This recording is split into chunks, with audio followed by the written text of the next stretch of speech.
Tere, mina olen Ülle Puu ja siit tuleb taas üks videoamps hommikusse.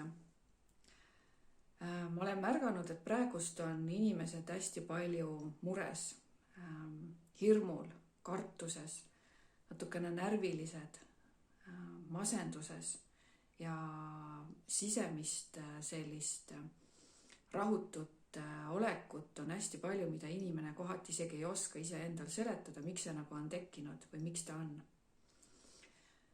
Siis sellele lisab muidugi juurde see, et paar päeva on juba vihma sadanud ja õues läheb järjest pimedamaks.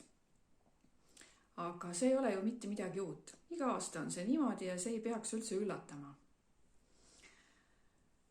Tegelikult muutuvad meie energiad ja vana raske energia ja vana maailm laguneb ja puruneb ja selle asemele tuleb uus maailm, uus helgem, valgem ja kergem energia ja paljud sellest ei saa isegi aru, aga tundlikumad natuurid tajuvad seda oma kehal, näevad nägemusi ja ettenägelikke unenägusid.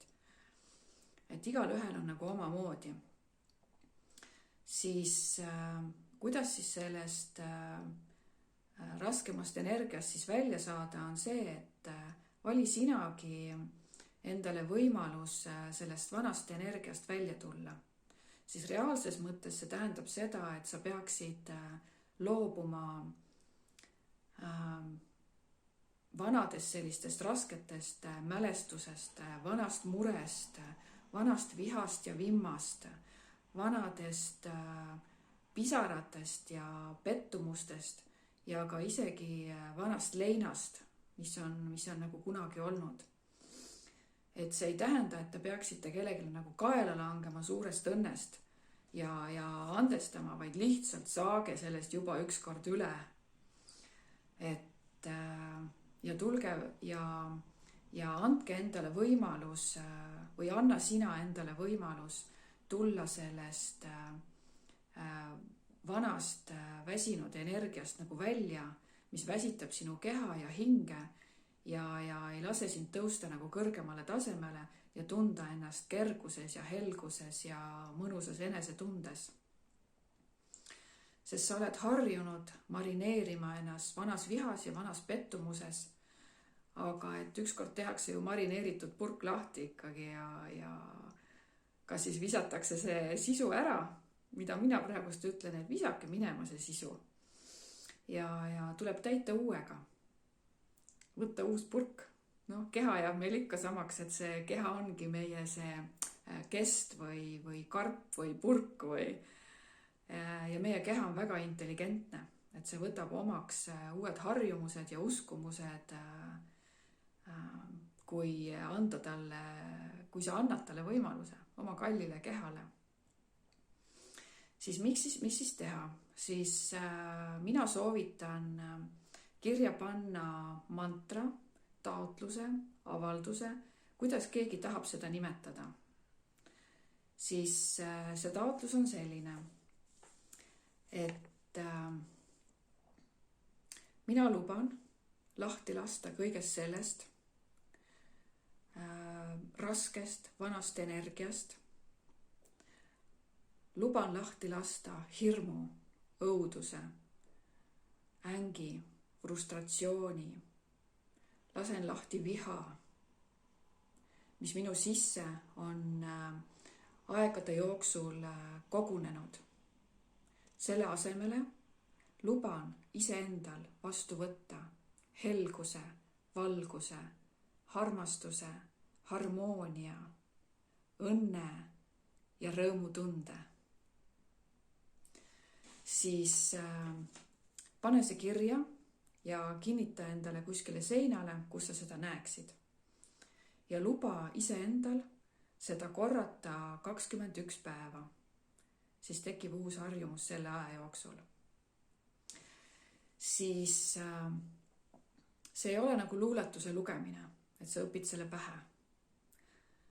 Vaid seda tuleb lugeda tunde ja emotsiooniga ja visualiseerida ehk siis ette kujutada iseendale, kuidas mustad pallid sinu seest välja lendavad, ükskõik mis moel, kas või selja tagant, ükskõik kuidas. Ja selle asemele tulevad helged, valged, kuldsed, sätendavad pallid sinu sisse. Sest kui must läheb ära, tekib tühimik sinu kehasse ja sa täidad selle valge valgusega või kuldse valgusega. Nii nagu siin Merilin Kerro rääkis sõltuvuses olevatest inimestest, siis sõltuvus tuleb asendada ju millegi muuga. Kes siis hakkab sporti tegema, kes läheb vaimsele teele, kes hakkab kokkama, kes leiab endale uue hobi, kes närib lihtsalt nätsu, et tal oleks nagu tegevust ja rahustaks ennast maha. Et ega vahet ei ole. Ja sellepärast tuleb ka sinul valida uus asi. See ongi see valge kuldne valgus. Siis sinu intelligentne keha võtab selle omaks. Nii. Ja sa tunned ennast helgemana, paremana, kergemana, rõõmsamana ja teeb sind õnnelikumaks. Sellest rääkides juba läheb minu nägu naerule. See võtab aega väga vähe. Põhimõtteliselt vähem kui minut aega. Ja seda tehes näiteks ka hommikul ja õhtul või siis need, kes on nagu mediteerimises juba vanad kalad, siis sina võid seda teha nagu sügavuti ka, et mediteed sellise mõne sügavama mediteerimise selle 21 päeva sisse, kus sa seda kõike nagu mustade jõudude lahkumist ja valguse tagasi tulemist, kus sa seda nagu ette kujutad. Ja luba endale seda. Ja kui sa seda ei tee, siis mis see sinust räägib? See ütleb, et sina ise endast ei hooli, sa ise ennast ei armasta, sa ei ole valmis tegema isegi kõige väiksemaid liigutusi iseenda heaks, iseenda heaoluks. Ja see annab sulle võimaluse lihtsalt olla vanas energias ja rääkida, kui raske ja paha sul kõik on. Kallis vaataja, ma soovin sulle kergust uue harjumuse loomisel. Kõike head!